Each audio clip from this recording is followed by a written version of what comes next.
But at that moment, I looked and I thought, that's enough. So I attacked her back, right? I jumped on her and in her face, and I started punching her face, and I said, enough. I've had enough. You're not going to hurt me anymore. That's finished. It's over. It's done. Mm-hmm. And if you do it again, I'm going to kill you. Jeez. I know, it's pretty intense. 0 to 1,000,000. Yes, exactly. But it wasn't like 0 to 1,000,000 without control. I knew exactly what I was doing at that moment. And it was a language that she understood.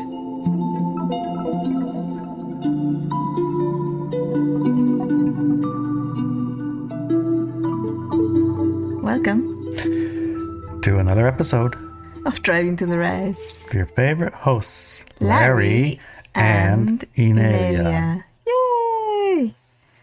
And today we're going to be touching on a hot topic. When bad things happen, is it our fault? And the fault word is in inverted commas. What is inverted commas? Inverted commas are quote marks. Oh, it's like fault. Yes. So I guess we're talking about fault. I want to recognize this is an article from 2010. Mm-hmm.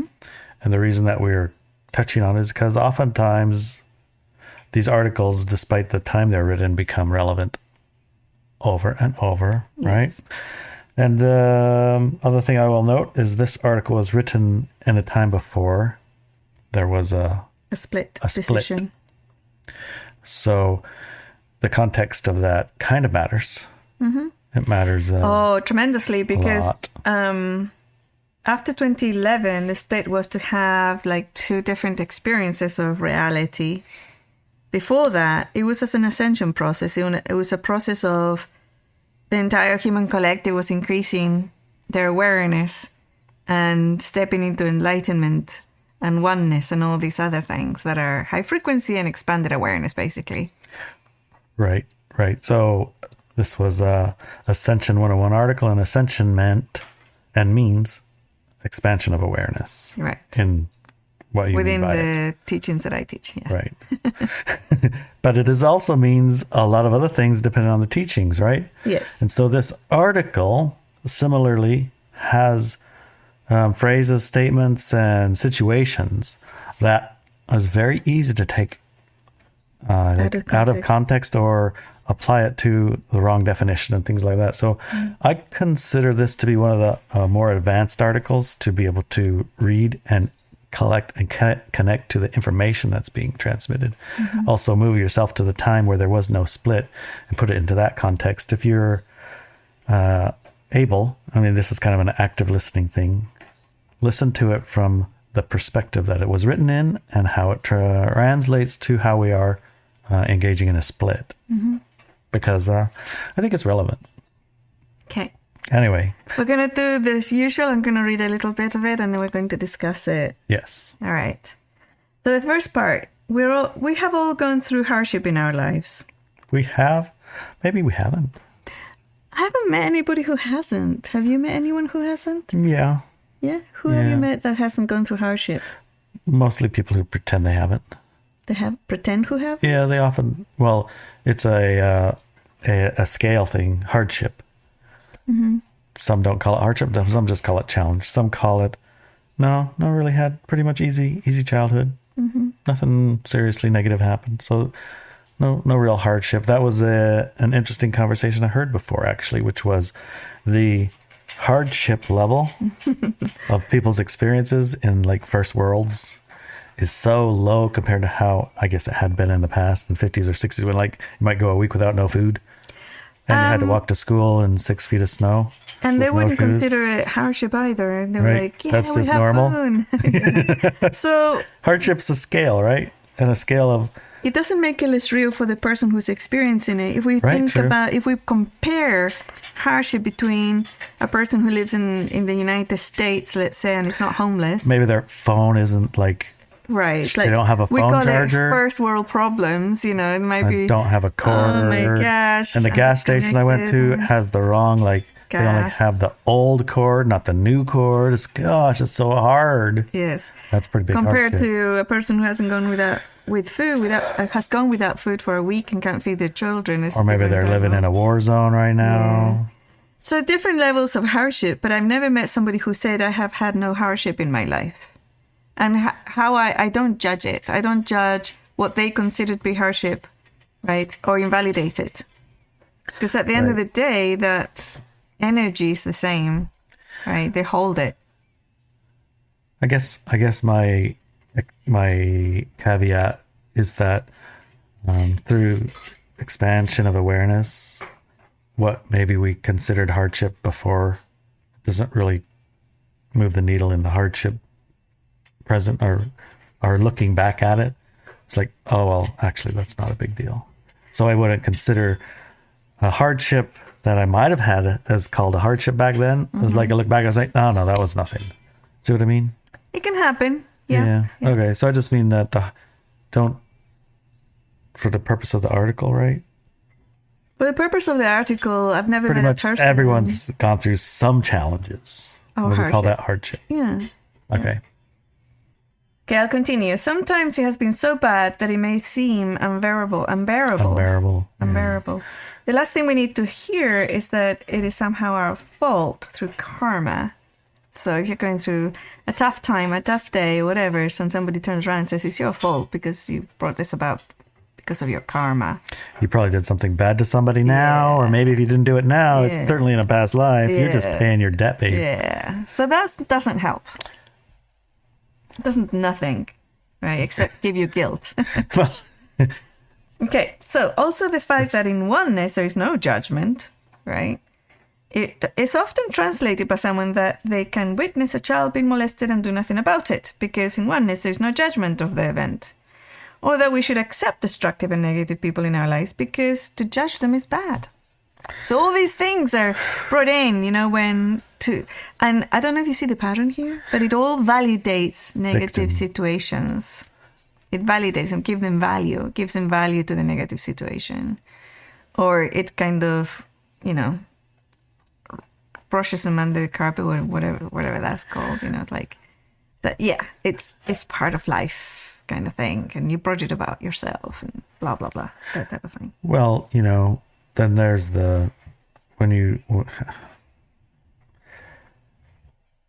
so it gets complicated. It does. Yeah, because at the time before split, right? Mm-hmm. All of those things need to go away. But in a split, some of those things are choices of our experience that people want to have. Yes. So it makes it tough to reconcile that sentence with the split experience, right? I don't understand. Can you express that a little differently? Because literally people have chosen to have terrible experiences. Mm-hmm. And they definitely chose to have fault and karma. Mm-hmm. That's what they've chosen. Yes. So they do need to take the blame. They want the blame. That's their choice of experience. So it makes it tougher to reconcile. In my mind, right? Mm-hmm. You see the difference in what I'm saying? So I think this is true also for when it was written and now. Yeah. I think it's true for both times. I don't see the difference, actually. I don't see the difference between now there's a split and before everybody was ascending in awareness, expanding their awareness, to what this is stating. I don't think there is any difference. Well, the difference is the actions that you take. The one action might be, we get it to later. Well, yeah, and also the audience that listen to us, they're not part of the ones that are action based on let's have some more suffering and pain here, I'm only talking to the people who are actually interested in creating a new high-frequency paradigm, right? Okay. Then and now. So what do I think about the whole in oneness is no judgment, and you can witness somebody being hurt and do nothing about it because there's no judgment of the event in a oneness level, or that you should accept destructive and negative people in our lives because to judge them is bad? What I think about that? Bollocks. It's all bollocks. That's what I think. Sorry, but the above beliefs are superficial understanding of both karma and oneness. If something bad has happened to you recently or in the past, then it's not your, quote, fault, unquote. Nor is it something you're responsible or response-able or able to respond. If you have been able to respond to it, then you would not have suffered so much over it, or was still suffering because of it. That's the whole point of the karma thing, right? So I have two definitions of karma that I run with, rather than the one that says it's your fault, it's your karma, and put up with it or take it. One of them is karma is the desire to have experiences. So your desire to have an experience is what drives you to have that experience. That's one definition of karma that's not regularly known. The other definition of karma that I use is the being stuck in programs. If you're stuck in a program and your awareness field is shrunk, you're actually unable to get out. And it's not your fault that that's happening. It's because you're stuck in that program, right? So to me, the fault and responsibility part of it, your ability to respond, comes with the expansion of awareness. When you expand your awareness, you can step out of those programs and you're able to respond to negative things. And you can see them coming a mile away, usually. And if you have good allies, even better. They can say, hey, look, train wreck. Right? So... Generally, my experience with karmas and the definitions of karmas, whereas at first it's punishment for bad things, like people are going to get their karma, so you don't have to worry about it. Karma's going to come deal with them later. It'll be either now or another life or something. So it was a way to disengage from engaging with negative people. It's not my responsibility to fix them or to punish them or to attack them or do anything really. They'll get theirs. Their comeuppance. Another one was when you start expanding your awareness and then you start accepting your responsibility and the reality you're creating, instant karma was like your reward for becoming more aware of creation. So it was like instant karma. I am high frequency, and so I got 5 eagles to land in front of me and chirp. Instant karma, right? You get an instant response from the universe or your high frequency state. The cause and effect part of the teaching of karma. Yeah, so it is my fault that the eagles landed in front of me. Yeah, your responsibility, able to respond, right? Right. So, So it can go what I'm saying is there's lots of ways that we are taking this karma word. And I think that the way that you're describing it, could you do it again? What you mean by this in the sense of fault in the article, in the context? Yeah, karma is not our, quote, fault, unquote, or payback. Okay, karma are simply patterns we're stuck inside, programmings. So if you had a past life where you were murdering everybody, you're not going to have any consequences this life? Not necessarily, yeah. Okay. If you're running the program that you should, then you will. If we're programmed, whether by experiences, upbringing, or cultural beliefs in this lifetime or others, in certain patterns, for example, we're always getting romantically attached to abusive alcoholics, then that becomes part of our vibrational signature. It is ingrained in us and part of our reality. Do you see that part? Yeah. No one out there saw that pattern or something negative because there's no judgment, or because it's our fault due to karma, or that we create our own reality, or you made your bed and you get to sleep in it. Yeah, that one. Then it would continue to exist. Or if no one saw that pattern as something negative. Yeah, like, it's normal for you to be married to an abusive spouse, right? It's normal. Because there's no judgment around that. Or it's your karma, you must have been a nasty person the last time with your spouses. You made your bed, now you stay there, right? Well, you're the one who married an alcoholic cheater, so what do you expect? That. You created it, right? Then it will continue to exist. Or if that is all they could say, then we not only continue the pattern, but also feel guilty and bad about being it our own making. And that's the point. We cannot be responsible. When we're stuck in a program pattern, we need help to get out of the programming. We need someone or something to help us shift our awareness out of that pattern and make us able to respond in a constructive manner. Once we're out of the pattern, we're able to respond in a more positive manner. We're able to help ourselves.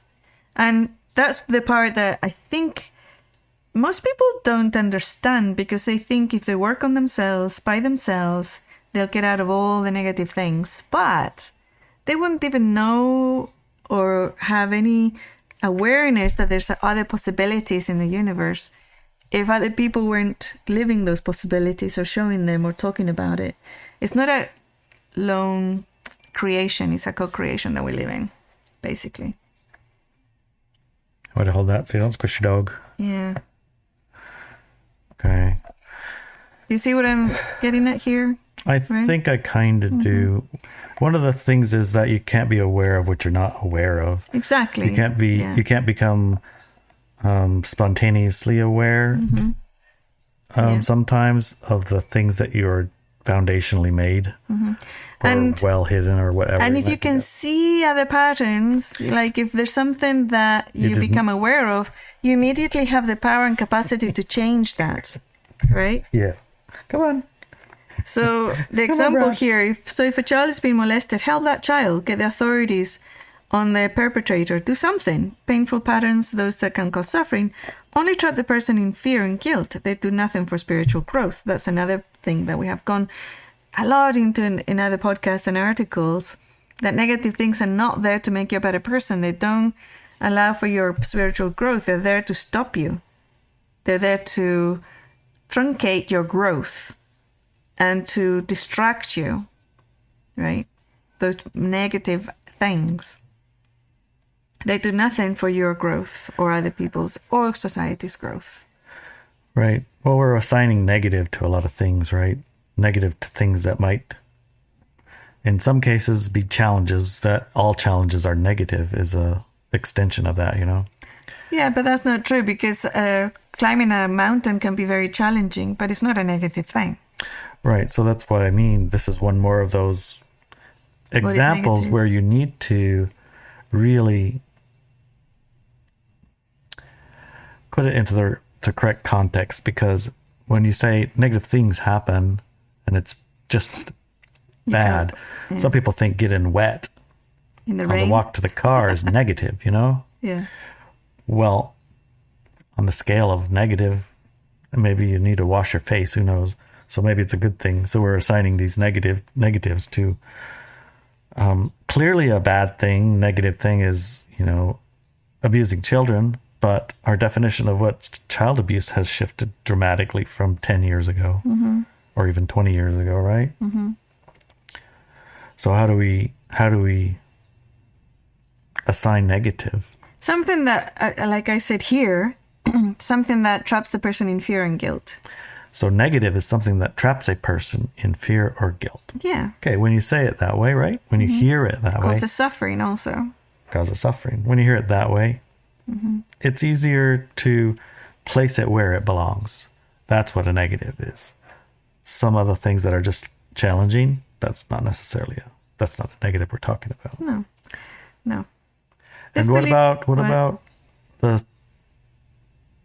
the individual not playing the victim, where it isn't negative thing causing suffering and whatever? So, even though other people might look at it and say, "Oh, geez, got to stop that," but like you're not not a slave, I'm not a victim. Remember that article? Yeah, can you give an example? Right. So you were clearly abused when you were a child, and you never felt yourself as a victim of anything. And so, while I would say that it was negative, it also assigns you as victim, right?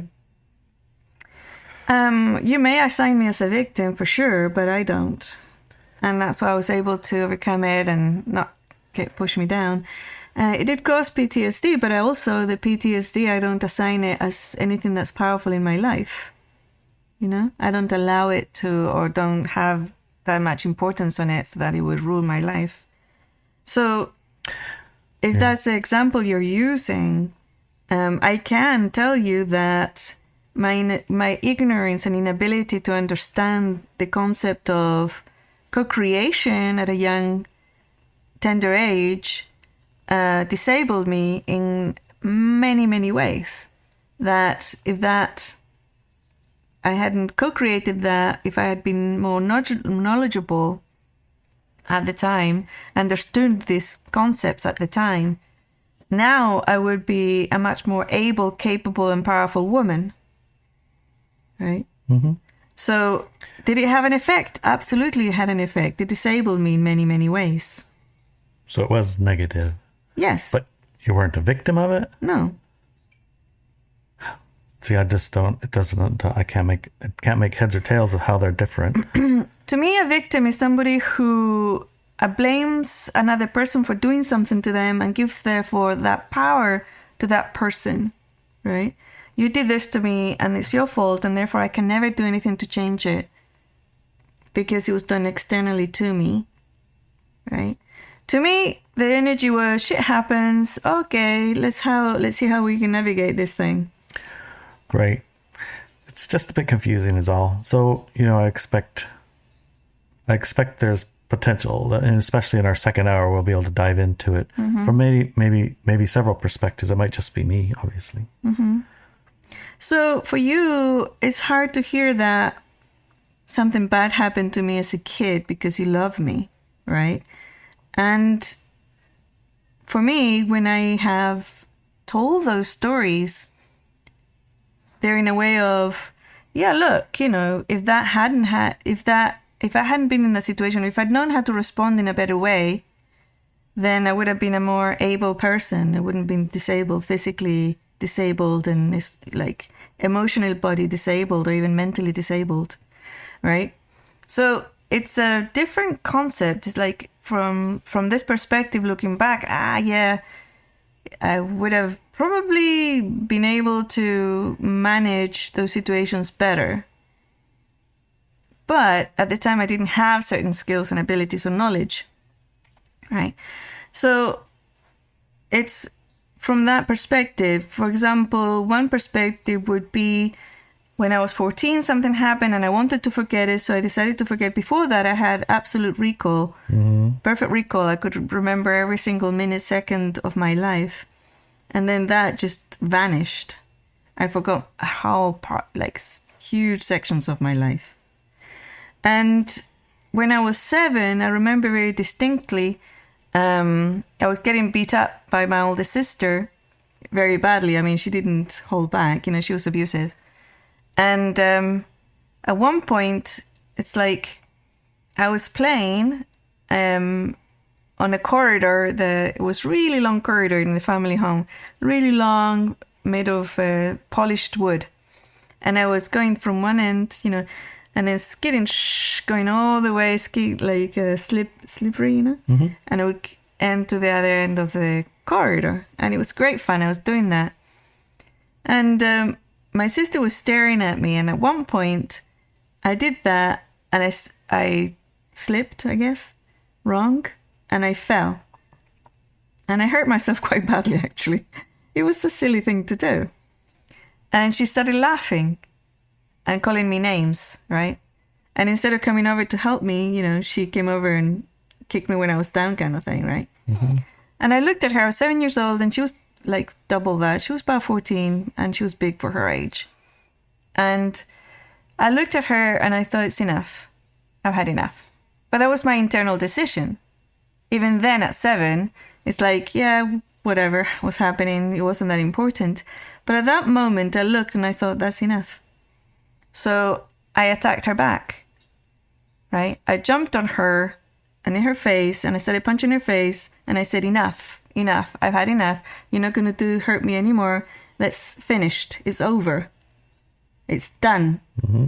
And if you do it again, I'm going to kill you. Jeez.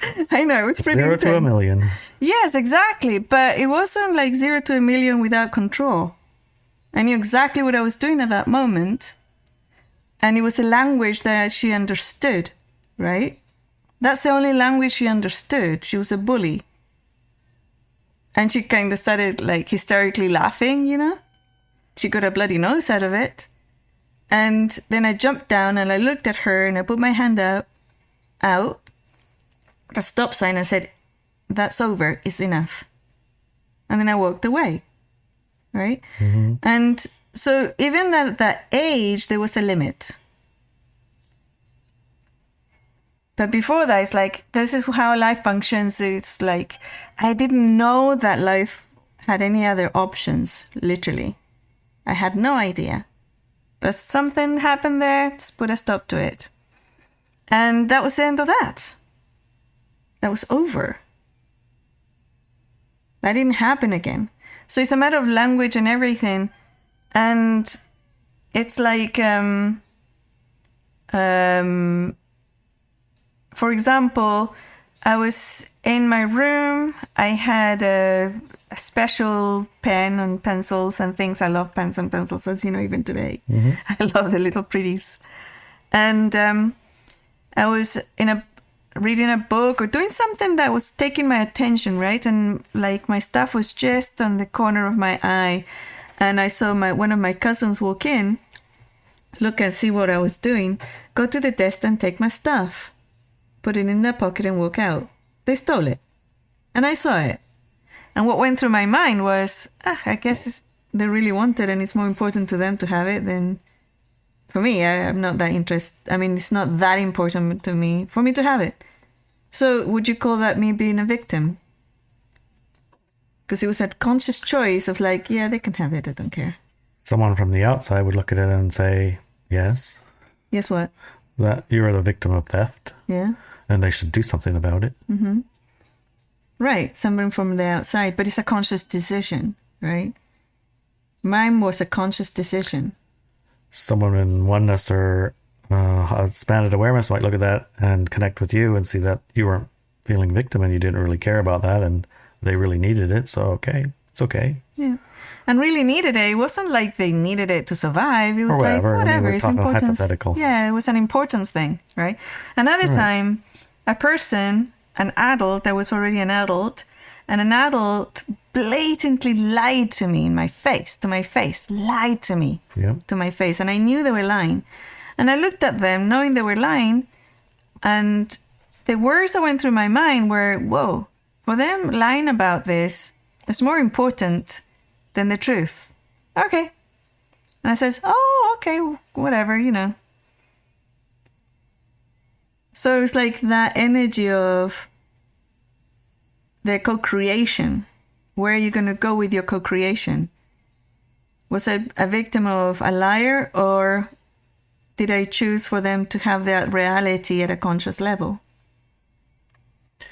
Because they went their way pleased that they got one over me, right? Right. So it's like the other parts, you know, it's like the stuff that happened that I had no idea the world was any different. And they injured, created scars at a physical level, emotional level, mental level. Those things stop spiritual growth. Yes. Right? They stop it. They stop awareness. Did those happen in my life? Absolutely. And why did they happen? Because I had no idea there were patterns happening. I had no idea that I could do something about it. Because I hadn't seen anybody doing anything about it. I haven't watched it, seen it, read it, nothing. Right? And when I got older and I started having more awareness around what's happening on the planet, and I was able to see that there were things you could do to stop that, I stopped it. Do you see? Mm-hmm. So that's the whole point of it. Okay. If your awareness is shrunk, you cannot do anything about it, so it's not your fault, and you're not able to respond to it. Your awareness expands. Now you can see, and also you can see things of how to stop it. Okay. Then you're able to respond to it. That makes sense. Okay, the next part, this belief that the fault belief, right? The fault belief also goes into other extremes. When a victim blames the other person or situation for their suffering. Of course, the other person or situation caused the suffering, but staying stuck in the suffering because another person or situation made it happen is self-defeating. Holding on to suffering without an effort to move out of it is a huge spiritual trap. It invalidates our power and keeps us at a low vibrational signature. So having a lot of experience with PTSD, a lot of it, right? In extreme cases, people hadn't been tortured by authorities, like badly tortured and maimed. That type of extreme. I was talking to a friend I'd met online who revealed that they were suffering from PTSD. And I said to them, oh, well, I have a solution for that. It's called the fear processing exercise. If you do that and you do it consistently, like 3 times a day minimum, you will eventually, in a few months or a year, start be able to step out of that PTSD condition. He went nuts. And it was a clear case of what you said, for one person's, what they consider hardship, another person is like nothing, right? And he started like shouting and screaming because it was a voice channel. And how dare I invalidate what he went through, and nothing can cure it. And he's on disability because of it. And this is what happened to him. And for me, what happened to him was like a nothing thing, Mm-hmm.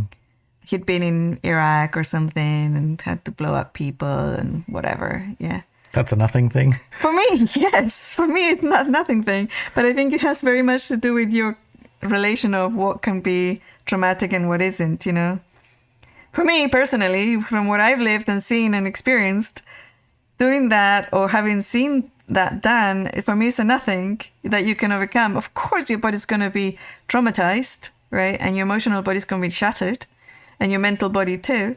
But you can cure it. Okay, you can cure it. With the fear processing exercise, you can actually cure that, right? If you want. But he didn't want it. He didn't want that cured. He was stuck with it and really, really holding on to it. And then I said, well, when that happens, and I should have known better, but I did. I said, when that happens, what you think is incurable, you have to ask yourself, how is this serving me? Or how is this serving another person? And then, of course, he was on like Donkey Kong. How dare I say How that? dare you? Yeah, it was serving. So that was the end of that. And there was another person, another friend who was also listening, and he was also had been in one of those situations, and he was also receiving medication and an income from PTSD from the army in the United States. And he was interested. It's like, wait, what are you saying? And he did come in with an energy of, after that other person left, he did come in with an energy of anger and, how dare I say it, but he was more open. I mean, you could really tell in his voice that he wanted to hear more. What are you talking about? Have you had this type of experiences, and did it work for you? And so I said, yeah, I used it for curing, right? Or minimizing the effects to the level that you can function in life, which is, if you're lazy like me, you're going to drop it and not go all the way to a cure, right? For certain things. So okay, that's good enough. I can function now. That's great. But other people have used it to go all the way and get complete cures, right? And he says, yeah, I can see that. I'm in a pattern, he said, of people validating what I did, what I went through, and that gives me a level of value, he said. And yeah, the benefits, the financial benefits are clear, and this and this and the other. So he was telling me how it was serving him. Mm-hmm. And then, but he says, so if I let go of it, are the consequences. My disability benefit goes away, and this and this and the other, my support group, and blah, blah, blah. And he says, yeah, you have to look and balance it. I mean, but from a conscious perspective, then you choose whether to continue on that path or to forge a different path, right? Right. The only experience open to you isn't the one of being supported for being a PTSD, whatever, survivor. Yeah, yeah. There's other other options available that are maybe more, I guess, expansion of awarenessy. Yeah. You So could there's be a different options for him. PTSD like counselor instead of a victimer. Exactly. Yeah. Right? Yeah. You could still like have your group of guys that are The bros. brothers in arms, Yeah. but maybe have a different relationship. You could, yeah. Yeah, I guess that's what you're saying. Yeah. Okay. Yeah. And I don't know what happened to him because I was kicked out of the group. So, which was run by the first guy. So, but there's options. Yes. There's definitely options. And it's amazing how triggering that is. I mean, this whole article through the years has been very triggering. People quote it and then they send feedback or whatever is in a very triggered way. Mm-hmm. Yeah. That's why I said it's an advanced reading article. Yes. Because it can be taken out of context so easily. Yeah. I guess even out of context isn't the right word. It could just be misconstrued to say a thing that you're triggered against. Yeah. Yeah. Right. So when you step into the victim energy that I explained, which is I can't do anything about it because other people have more power over me, there's literally nothing you can do. But when you realize, wait, yeah, that happened and those people are bad, but I can step out of this, that whole thing changes. And then, yeah, I've got PTSD over it, and you can either go the route of the first guy who there's no cure and I'm going to be like this forever and other people are to blame. Or you can go the second route, which I think you might have gone, of making a decision of whether, wait, this is a lifestyle I want to keep. And if not, what can I do to minimize it, right? So, yeah. So the thing, the other thing I wanted to talk about, and I talk about it here too, is when bad things happen to good people, we often wonder why. And I think it's even a saying, bad things happen to good people, or the way to hell is Paved with good intentions. Good intentions, So the road to hell. Yeah, the road to hell. So here it says, when bad things happen to good people, we often wonder why. Gandhi was shot in cold blood. Jesus was crucified. These things happened to stop their work, not to save humanity. It was not their choice, conscious choice, right? It was like unseen, as they were not able to respond to it. They were not responsible for it, so they were not able to respond to it. When I know people who've been shot dead because of their beliefs, right? Even in front of me. So I'm not talking through theoretical knowledge only. And the pattern that I've seen for these people, we might call them martyrs, is that they had a belief inside of themselves that they could be killed for their beliefs. That people were trying to kill them and wanted to kill them, and that they could. I've met people who were just as good as leaders and whatevers who didn't carry that pattern. And they weren't killed. So it's like, it's heavy, right? But and I don't know. I mean, I know Gandhi was shot in cold blood, right? There's movies. I mean, somebody was actually recording it. I saw it on a documentary. And so what you're saying, I mean, I'm just taking what you're saying is Gandhi got shot and it was his fault because he carried his belief about he could be killed. Is that what you're trying to say? Not really. It was that what I'm saying, it wasn't his fault because he didn't know that was a pattern he could step out of.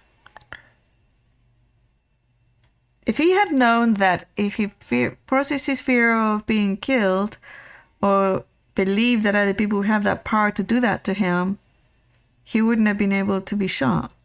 But it's not his fault that he didn't know? No.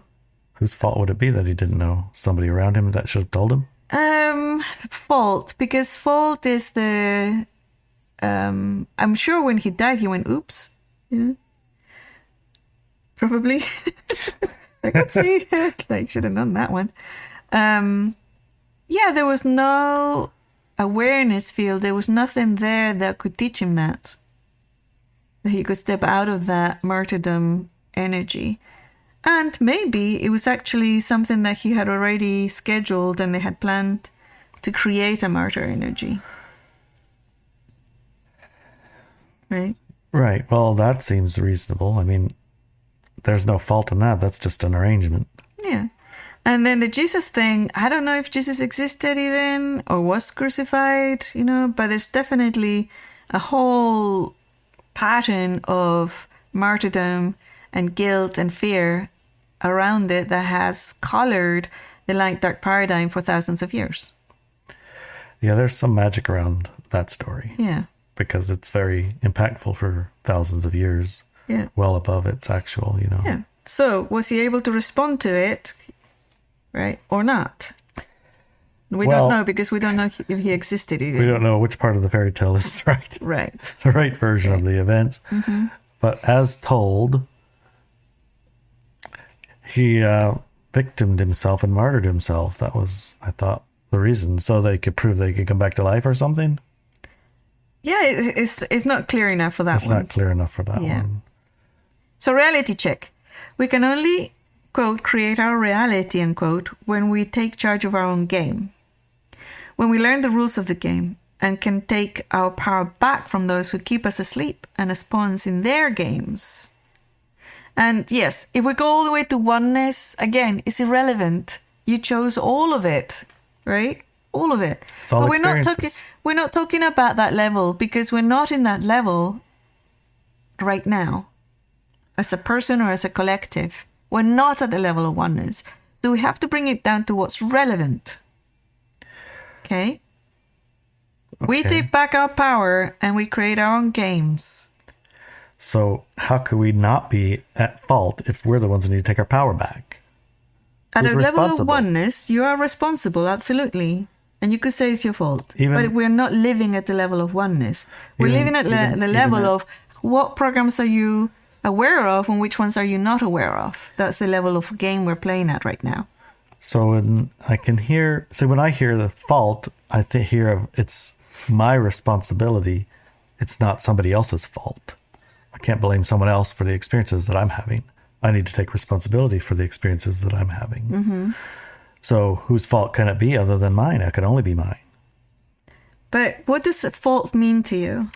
It means the assigning the blame, the reason for the outcome. Mm-hmm. The reason for me to have busted my leg is, well, I could examine it and look at it. It could be I climbed a tree without a rope or whatever. Yeah, but the fault would be mine. And the word fault is charged. Why? Because let's say if I say to you, "Are you a faulty man? Do you have a faulty car?" What does that mean? Is my car prone to break? Yes. What is a faulty car? Manufactured improperly? Exactly. So were you manufactured improperly? No. No. So that's why that word was injected there, because it means something radical. It means that you weren't made right, that you're wrong somehow, made wrong. Your creation. You're not like without wrong thingies inside. Yeah. You're manufactured wrong.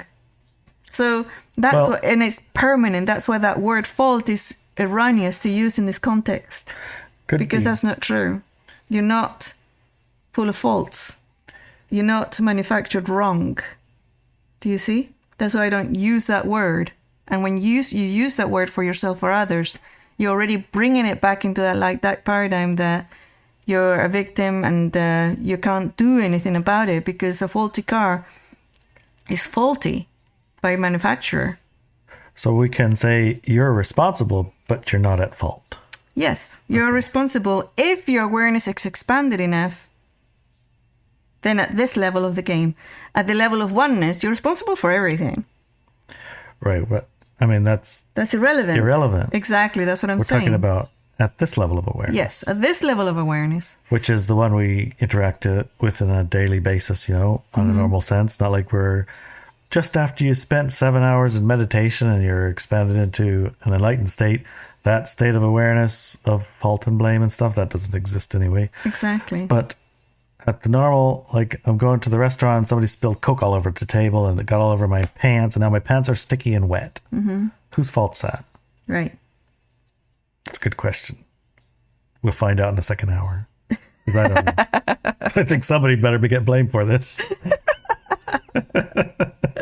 Because my pants are sticky. We're not playing the game of life on Earth in isolation, but we can most certainly play a powerful game. Yes. And we'll see you on the second hour. Okay. You can go to Subscribe Start or Walk With Me Now to get the second hour, where we expand on this much, much more with our panelists. Of experts. Yes. Expert panelists. Yes. Engineers. Yes. Doctors. Yes. Mystics. Corporate professionals. Yes. We have a very esteemed panel. We do. Okay. See you there. Bye.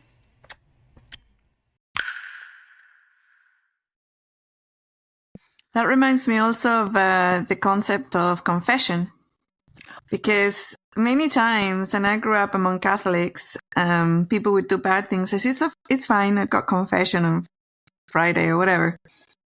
And I was like, what does that, it doesn't make sense to me.